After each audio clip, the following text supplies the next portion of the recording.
2021년 제1회 문제를 같이 한번 풀어보도록 하겠습니다. 21년도 첫 번째 문제인데요. 대략 문제가 어떤 문제가 나왔나 먼저 한번 보겠습니다. 우선 첫 번째가 이제 자동제어 쪽 문제가 하나 나왔고요. 그 두 번째 문제가 이제 여기 이 방열기 설치에 관련된 척산 수량 산출 문제가 하나 나왔고요. 척산 문제. 그리고 세 번째가 이제 환기량 구하는 문제가 하나 나왔고요. 그리고 이제 전통적인 어떤 공조 프로세스, 냉난방 부하로부터 공조 프로세스를 해석하는 이런 문제가 나와서 총풍량 구하고 하는 모든 시험분들이 실기시험 문제 거의 빠지지 않고 나오는 문제입니다. 공조 프로세스. 그리고 여기 이제 적산에서 공사 원가 계산하는 문제가 하나 나왔고요. 다음에 이제 역시 공조 프로세스인데 난방에 관련된 프로세스 문제입니다. 아까는 냉방 문제, 이것은 난방 문제이죠. 그리고 다음 문제가 이렇게 배관 개통도 문제입니다. 온수난방 설비에서 개통도를 주고 유량 구하고 환경 구하고 하는 이런 전통적인 문제죠. 그리고 다음이 이제 보일러 여론 설비 보일러. 안녕하십니까? 오늘 강의는 건축설비계사 실기 21년 제1회 문제를 같이 한번 풀어보도록 하겠습니다. 21년도 첫 번째 문제인데요. 대략 문제가 어떤 문제가 나왔나 먼저 한번 보겠습니다. 우선 첫 번째가 이게 자동제어 쪽 문제가 하나 나왔고요. 그 두 번째 문제가 이제 여기 이 방열기 설치에 관련된 척산 수량 산출 문제가 하나 나왔고요. 척산 문제. 그리고 세 번째가 이제 환기량 구하는 문제가 하나 나왔고요. 그리고 이제 전통적인 어떤 공조 프로세스, 냉난방 부하로부터 공조 프로세스를 해석하는 이런 문제가 나와서 총풍량 구하고 하는 모든 시험분들이 실기시험 문제 거의 빠지지 않고 나오는 문제입니다. 공조 프로세스. 그리고 여기 이제 적산에서 공사 원가 계산하는 문제가 하나 나왔고요. 다음에 이제 역시 공조 프로세스인데 난방에 관련된 프로세스 문제입니다. 아까는 냉방 문제, 이것은 난방 문제이죠. 그리고 다음 문제가 이렇게 배관 개통도 문제입니다. 온수난방 설비에서 개통도를 주고 유량 구하고 환경 구하고 하는 이런 전통적인 문제죠. 그리고 다음이 이제 보일러 여론 설비, 보일러의 용량을 구하는 그러한 문제. 그리고 이제 위생 설비, 급수 배관도에서 급수 개통도에서 역시 이제 환경 구하고 하는 이러한 겁니다. 마찰 저항 구하고 환경 구하고 하는 마찰 저항 구하고 환경 구하고 하는 이러한 문제. 다음으로 우리 일반 개통도에서 어떤 기기 명칭 쓰는 것, 팽창 탱크 주변 명칭 쓰는 여기 좀 적산 문제로 봐야 되겠죠. 그리고 11번은 이제 위생 설비에서 급수에 관련된 위생 설비 용량 구하는 문제. 그리고 이것은 이제 덕트 문제입니다. 덕트에서 풍량 구하고 덕트 원형 덕트 연구하고 그것을 이제 장방향으로 편산하는 이러한 문제. 마지막 문제는 추출구 아네모스타트형 추출구의 어떤 성격을 주고 거기에 관련된 이제 풍량 구하라, 부하 구하라 하는 이런 문제들. 이렇게 13문제가 출제가 되었습니다. 자, 그럼 처음부터 한번 풀어보도록 하겠습니다. 1번 문제부터 같이 풀어볼게요. 1번. 이러한 이제 공조 그 개통도에서 이게 이제 리턴 펠이니까 이제 리턴 덕트, 리턴 에어, 얘가 이제 서플라이 에어, 그리고 서플라이 팬, 쿨링 코일, 히팅 코일, 이것이 이제 공조기 내가 되겠죠. 이와 같은 공기조와 개통도의 가장 적절한 위치에 온도 검출기를 그려 넣으시오 그랬습니다. 뭐 흔히 나오는 문제인데 이 온도 검출기는 두 가지 형태로 나옵니다. 첫 번째가 가장 일반적인 정풍량 방식에서의 온도 감지기입니다.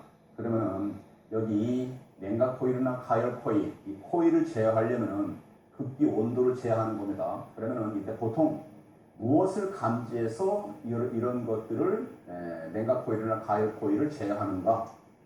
정풍량 방식에서는 실내 온도를 제어합니다. 실내 온도가 몇 도냐? 그럼 실내 온도를 검지하는 것은 실내에다가 이렇게 온도 감지기를 설치할 수도 있지만 보통은 이 리턴 덕트에 이렇게 온도 감지기를 설치하면은 리턴 덕트 안에 있는 공기가 바로 실내 공기와 그렇기 때문에 실내 온도를 감지해서 여기 밸브들을 제어하는 이것이 가장 일반적인데 지금 이 문제는 리히트 제어를 하고 싶다는 거예요. 그러면 리히트 제어란 뭐냐? 이 출구 온도를 제어하는 겁니다. 출구 온도가 일정하도록 제어하는 것. 이것은 VAV 방식도 마찬가지입니다. VAV 방식이나 리히트 방식은 이것은 급기 온도를 제어합니다. 그러니까 온도 감지기가 이 급기 덕트에 있어야 돼요. 그림처럼 이 급기 덕트에 온도 감지기를, 온도 검출기를 설치해 놓고 이 온도를 검출해 가지고 히팅 코일이나 냉각 코일에서 온도가 일정하도록 이렇게 제어하는 이러한 방식을 씁니다. 시험 문제에 자주 나오는 것은 실내 온도를 감지해 가지고 밸브가 제어되는 일반적인 정풍량 방식, 일반 그 전공기 방식에서는 온도 검출기가 이렇게 리턴 에어, 리턴 덕트에 있다. 이것도 우리가 보통 이제 환기 온도 검출기입니다. 환기 온도 검출기 여기에 있다면은, 근데 지금 이 문제는 급기 온도를 여기서 급기 온도를 검출해 가지고 리히트 제어를 하고 싶다 그랬어요. 그럼 당연히 급기 온도 검출기 여기 있겠죠. 급기에. 그래서 이 문제의 답은 답만 볼게요. 이 문제의 답은 이렇게 그려야 돼요. 이렇게. 여기 기호가 여기 이게 도체 없는 게 이렇게 DPD 온도 검출기 이렇게 그려놓으면 됩니다. 다음 두 번째 문제입니다. 공기난방에서 증기난방입니다. 근과 같은 주철제 방열기 한 조를 수입을 이음을 이용하여 설치하는 데 필요한 배관 재료의 아래 빈칸을 채우시오 그랬습니다. 비교를 보니까 뭐예요? 20은 뭐죠? 쪽수죠? 이 방열기 쪽수가 이 주철제니까 주철제 방열기 어떻게 생겼어요? 이렇게 생겼죠? 이렇게 하나, 둘, 셋, 넷 이것이 20쪽이라는 겁니다. 20쪽이면 꽤 방열이 꽤 깁니다. 그렇게 방열이 20쪽짜리가 있고 유입관경, 유출관경. 보통 이게 온수라면은 유입과 유출 관경이 서로 같습니다. 온수라면은. 근데 증기니까 여기서 유입될 때는 증기 상태, 기체 상태로 오고 나갈 때는 응축수, 물인 상태로 나가다 보니까 응축수관이 증기관보다는 조금 한 단계 작습니다. 이렇게 유입, 유출 관경.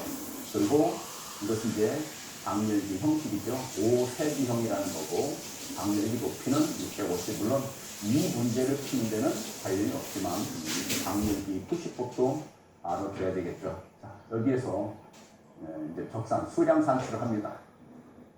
방열기는 쪽수가 얼마냐? 쪽수 얼마예요? 지금 뭐 얼마짜리 되겠죠? 20쪽. 쪽수 20쪽. 방열기 밸브는 지금 여기 유입은 25이고 유출은 20이니까 여기서 방열기 밸브는 25mm가 1개, 방열기 밸브 여기 25mm가 1개. 그리고 여기 출구에 이렇게 여기에 트랩이 이렇게 있어요. 지금 그림에는 표시가 안 되어 있지만 증기 방열기니까 반드시 출구에 트랩이 있습니다. 그래서 트랩 여기 문제 있죠. 방열기 트랩은 직경이 20mm짜리입니다. 여기 응축수가 20mm. 환수 규격이 20이니까 그러므로 20mm짜리 1개 이렇게 표시합니다. 그리고 강관 25mm는 주었어요. 1.1라고 주었고, 그리고 20mm짜리도 이렇게 강관의 길이는 여기서 표시하기가 어려우니까 주었습니다. 만약에 주지를 않았다면은 여기는 이렇게 해서 25mm로 이렇게 엘보를 꺾어가지고 가는 이 길이를 이렇게 재면 되겠죠. 20mm는 이 길이 이렇게 재면 되겠죠. 근데 이 문제에서 그냥 그렇습니다. 문제는 이 문제에서 가장 어려운 게 이제 엘보 숫자입니다. 엘보가 몇 개냐 했습니다. 여기 눈으로 봐서는 잠깐만 한번 지워볼게요. 눈으로 봐서는 여기가 지금 이렇게 배관에서요 T분기 해가지고 이렇게 꺾은 겁니다. 방열기적으로 이렇게. 그러니까 여기서 보면 엘보가 하나에 이렇게요. 그림상 하나입니다. 근데 여기 위에서 수입을 이음을 한다고 그랬어요. 수입을 이음은 그러면 어떻게 하느냐? 이렇게 배관이 있으면은요, 여기에서 방열기가 있을 때 여기서 이렇게 분기해가지고 방열기가 조금 낮게 있다고 봅시다. 그냥 이렇게 그릴게요. 이렇게 직접 갈 수도 있습니다. 이것은 수입을 이음이 아니죠. 그래서 여기서 수입을 이음을 하려면 어떻게 하느냐? 수입을 이음을 하려면은 방열기가 있으면은 여기에서 수평관에서 뽑아 올린 다음에 여기를 한번 꺾습니다. 꺾고 또 두 번 꺾고 그런 다음에 여기서 쭉 올려가지고 연결하면 되겠죠. 이러면 엘보가 하나, 둘, 셋 이거 보고 3엘보 이렇게 말합니다. 만약에 엘보를 하나 더 써 이렇게 꺾으면은 4엘보가 됩니다. 3엘보나 4엘보 뭐 옛날에는 굉장히 그 4엘보도 많이 썼는데 근래는 3엘보 이렇게 많이 쓰고 요즘은 이제 이 3엘 수입을 이음도 사실은 잘 안 합니다.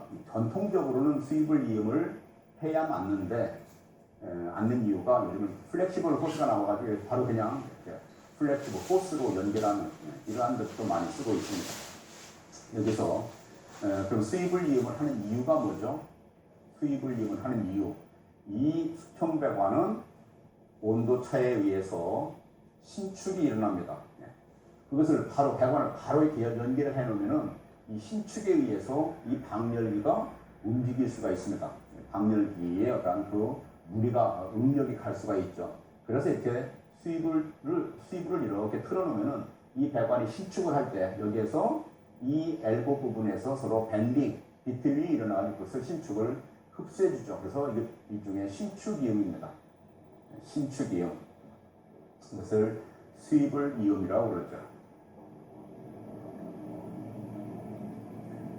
그래서 여기도 설명에 있듯이 3엘보나 4엘보가 사용이 되는데 일반적으로는 3엘보를 쓴다고 했습니다.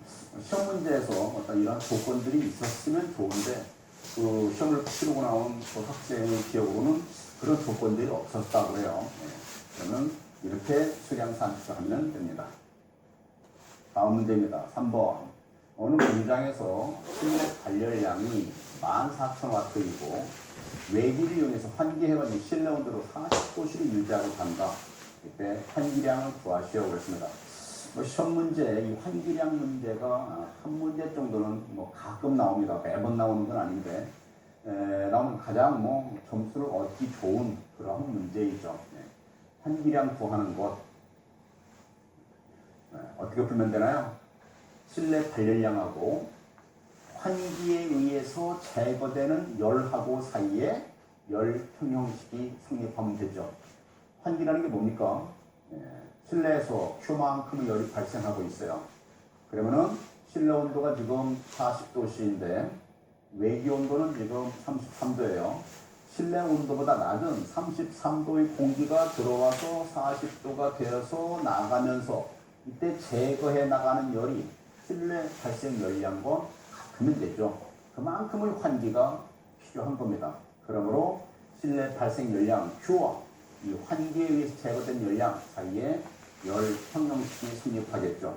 그러므로 여러분들이 잘 알고 있는 Q는 이꼴 MC 델타 T 이 공식에서 M이 환기량입니다. M은 C 델타 T분의 Q. 근데 여기서 조심할 건 뭐냐? Q의 단위는 발열량의 단위는 14,000W예요. 와트. 발열량 단위는 와트인데 여기 이 아래 공기 비열 1.01 비열의 단위는 킬로줄입니다. 그러므로 보십시오. 분모는 킬로줄이고 분자는 와트예요. 네. 그러니까 와트예요. 그러니까 이것을 환산해야 되겠죠. 킬로줄을 와트로 고치든가 아니면은 이 와트를 킬로줄로 고치든가. 보통은 비열을 그냥 놔두고요. 여기 이 와트를 킬로줄로 환산합니다. 아시다시피 이제 공부를 많이 하면 알지만 사실은 이제 이게 와트인데 우선 이것을 킬로와트로 먼저 구하는 게 좋습니다.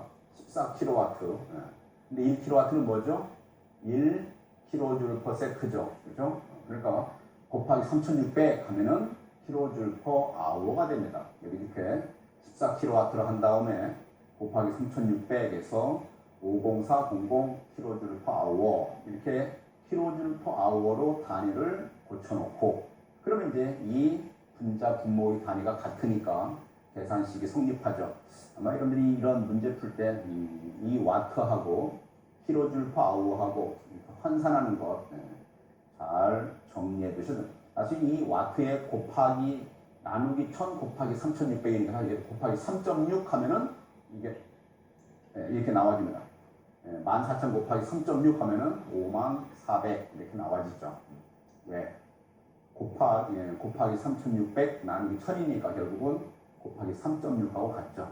이렇게 해서 계산하면은 조심할 게 뭐냐? 이 계산기를 누른 이것은 분자 분모가 모두 킬로줄이니까 계산기를 눌러보면은 이 M이 킬로그램 퍼 아워가 나옵니다. 킬로그램 퍼 아워. 근데 보통 우리가 이 환기량을 표기할 때는 다 세제곱미터 퍼 아워 바로 CMH 이렇게 표시를 하죠. 일반적으로 공기량은 이렇게 CMH로 표시합니다. 그러니까 이 킬로그램 파워를 고쳐야죠. 여러분들은 지금 이렇게 강의를 듣거나 할 때는 이걸 고치는 게 별로 어렵지 않아 보이지만 실제로 시험장에 가면은 다 주관식 문제라서 답안지에 아무것도 없습니다. 자기가 여기까지 딱 풀어놓고 그냥 세제곱미터 파워 하는 실수를 범할 수도 있습니다. 공기 밀도 1.2로 나눠주면은 세제곱미터 퍼 아워 CMH가 나와지겠죠. 이렇게 해서 환기량 구하는 문제인데 가장 간단한 그런 문제에 속합니다.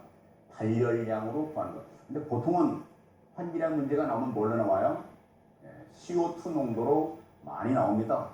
실내에서 CO2 발생량이 얼마이고 그때 실내 외기의 CO2 농도가 얼마일 때 환기량을 구하시오 하는 문제가 많이 나오죠. 다음 문제로 넘어갑니다. 문제 4번입니다. 냉방 부하를 가지고 여러 가지 이제 용량 계산이라든가 온도 해석 이런 것들을 하는 문제입니다. 이 문제는 습공기 선도를 주지는 않았습니다. 현열부와 잠열부와 외기량 주고 덕트에서의 열취득을 줬어요. 덕트에서의 열취득, 송풍기에서의 열취득도 있습니다. 그리고 추출구와 실내 공기, 이것은 추출 공기하게 맞겠죠. 추출 공기와 실내 공기 온도 차는 10도씨이고 실내 온도는 26도씨이고 외기는 32도씨입니다. 공기 밀도 비열 이렇게 줬습니다. 1번 송풍량을 구하시오 그랬습니다. 여러분 1차 필기 정도, 필기를 패스할 정도면 충분히 풀 수 있는 간단한 문제이죠. 보통 뭘로 풀어요? 송풍량은 현열. 여기서 이제 이것도 어디서 나옵니까? 현열부하는 격보로 M, C, 델타 T 라고 하는 식으로부터 송풍량 M은 격보로 C, 델타 T분의 현혈부하 이 식에서 나와졌죠. 예. 다만 이제 이렇게 구한 이것은 킬로그램 단위입니다. 퍼 세크가 될지 퍼 아워가 될지는 이 현혈부하의 단위를 봐야 돼요. 예. 킬로그램인데 이것을 세제곱미터로 고치려면은 나누기 1.2 바로 비중량으로 나눠야죠. 그래서 이제 풍량은 있고 현혈부하 나누기 비중량 비열 여기 이게 참 델타 T입니다. 델타 T 이렇게 송풍량 구하는 식이 있는데 아마 공부를 할 때 이 식을 뭐 그냥 바로 외워서 공부하는 사람도 있지만 가장 좋게는요 이 기본식 Q는 이꼬로 MC 델타 T 이 기본식으로부터 모든 것을 구하는 게 좋습니다. 송풍량 구하라 하면 M을 구하면 되고 치출 온도차를 구하라 그러면은 MC분의 현혈부하 이러면 되고요. 무엇을 구하라고 하는지에 따라서 그 유도식은 달라집니다. 역시 이 문제 이렇게 푸는데 여기서 앞과 문제와 마찬가지로 이 위에 2200은 단위가 와트입니다. 그러니까 역시 여기서 송풍량을 구하려면 단위로 환산해야 돼요. 보통은 이 와트를 킬로줄 퍼 아워로 환산하죠. 그것이 가장 편합니다. 왜? 대부분의 공기량을 세제곱미터 퍼 아워로 구하라고 하기 때문에 그래요. 만약에 시험 문제에서 공기량을 세제곱미터 퍼 세크로 구하라. 그러면 곱하기 3600 할 필요 없습니다. 나누기 1000만 해가지고 킬로와트로 고치고 이 와트를 킬로와트로 고치고 킬로와트로 고치면 바로 공기량 세제곱미터 퍼 세크가 되죠. 일반적으로는 세제곱미터 퍼 아워로 구하시오 하니까 곱하기 3600을 하죠. 여기 지금 실내 현혈부하가 2200와트예요. 그 2200와트를 나누기 1000 하면 킬로와트가 되고 곱하기 3600 하면은 킬로줄 퍼 아워가 됩니다. 그건 나누기 비열 1.01 그리고 온도차 아까 치출 온도차가 10도라겠죠. 온도차 그리고 물의 공기의 밀도 1.2로 나눠주면은 세제곱미터가 되는데 이걸 계산해 보니까 6000 세제곱미터 퍼 아워 이렇게 됩니다. 이러한 그 냉방부하를 가지고 그 해석하는 공조 프로세스 해석하는 문제에서 가장 항상 나오는 문제죠. 송풍량 구하시오. 기본적이고 근데 공부를 처음 하시는 분들은 왜 1.1을 나눌 때가 있고 안 나눌 때가 있느냐 이런 말을 합니다. 1.1로 나눌 때는 세제곱미터로 고치기 위해서 나누는 거죠. 이것을 안 나눌 때는 언제냐? 그냥 킬로그램 퍼 아워로 공기량을 구하라 할 때는 1.1로 나눌 필요가 없죠. 그렇게 하고 또 이제 이렇게 하다 보니까 어떤 때는 이 밀도와 비열을 곱해서 1.21 킬로줄 퍼 세제곱미터 K 이렇게 최적 비열을 주는 수가 있어요. 공기 최적 비열 이건 뭐냐? 일반적인 비열은 여기요. 우리 일반적인 공기 비열은 질량비에 공기 1kg당 1도를 높이는데 필요한 열량입니다. 근데 이제 아까도 말씀드렸지만 원칙적인 비열은 이거예요. 공기 1kg당. 근데 우리가 항상 다루는 공기는 최적으로 많이 표현해요. 몇 세제곱미터냐 공기량이.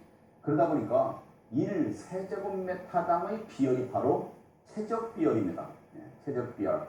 그래서 1.01 곱하기 1.2 하면은 이게 1.21 킬로줄 퍼 이렇게 1.21 킬로줄 퍼 세제곱미터 K 이렇게 최적 비열이 나와져요.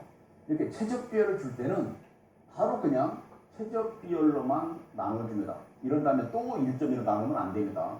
이 속에 1.2가 들어가 있는 거니까요. 자, 이렇게 해서 이제 송풍량을 구했습니다. 2번입니다. 전체 송풍량이 2번 문제는 뭐냐면은 2번 문제는 냉각 코일 입구 온도를 구하시오 그랬습니다. 자, 이 문제 프로세스를 한번 그려보면은요. 문제 프로세스를 그려보면은 실내가 이렇게 있으면 여기 공조기가 있고요.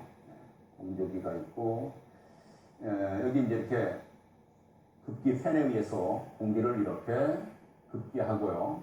리턴 팬에 의해서 공기가 리턴되고 일부는 버리고 버린 만큼 OA를 도입을 하죠.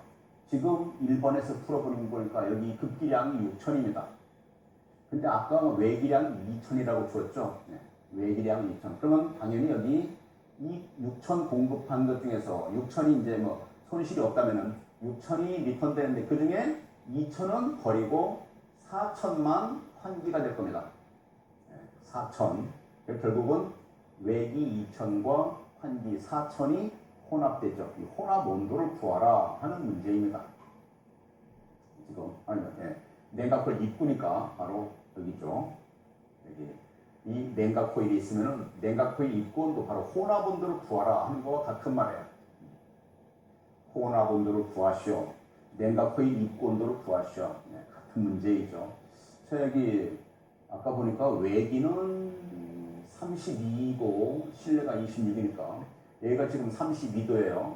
실내가 26도입니다. 그러니까 여기도 26도. 그럼 26도 공기 4천과 32도 공기 2천이 혼합되는 거예요. 뭐 식으로 혼합 온도를 구하시오. 뭐 입구 온도를 구하시오. 그러면은 M1 플러스 M2분의 M1 T1, M2 T2 이렇게 구해야 되겠죠. 네. 여러분들 시험장에서는 그렇게 구해야 됩니다. 네. 혹은 이게 2000대 4000이니까 1대2로 혼합되는 거예요. 1대2로. 그럼 이때는 1 플러스 2분의 1 곱하기 32, 2 곱하기 26 해서 풀어도 됩니다. 암산을 해볼까요? 얼마나 됐지? 이게 6이니까 28도겠네요. 그렇죠? 28도. 회생기 눌러보면 그렇게 나올 겁니다. 자, 여기 이렇게 28도 4,000 플러스 2,000분의 실내 26도, 외기 32도.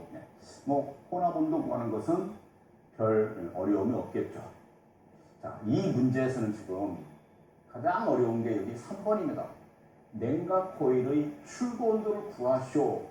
이게 가장 이 문제에서는 어려운 문제입니다. 왜 어렵느냐? 이 냉각 코일 출고 온도가 바로 여기 냉각 코일 출고 온도 얘기입니다. 이 출고 온도로부터 이 여기에서 지금 치출 온도는 16도예요. 치출 온도. 근데 여러분들 지금까지 이제 공부를 쭉 하실 때 여기 냉각 코일 출고 온도가 곧 보통 치출 온도와 같다고 보고 해석을 합니다. 이렇게. 왜? 이 덕트에서의 열 취득을 무시하고 풀기 때문에 그래요. 근데 이 문제는 원 문제부터 뭘 줬어요? 덕트에서의 열 취득도 있고 팬에서의 열 취득이 있습니다. 그 열 취득에 의해서 공기 온도가 올라가요. 올라가서 16도씨가 되어서 추출되어야 이렇게 추출 온도 차가 10도씨가 되겠죠. 그렇죠? 추출 공기와 실내 공기와의 추출 온도 차가 10도씨가 됩니다. 그러므로 냉각 코일 출고 온도는 16도보다는 무조건 낮아야 됩니다. 얼마나 낮냐? 바로 이 팬과 덕트에서 열 취득을 해서 그래서 16도가 돼야 되니까 그만큼 낮겠죠.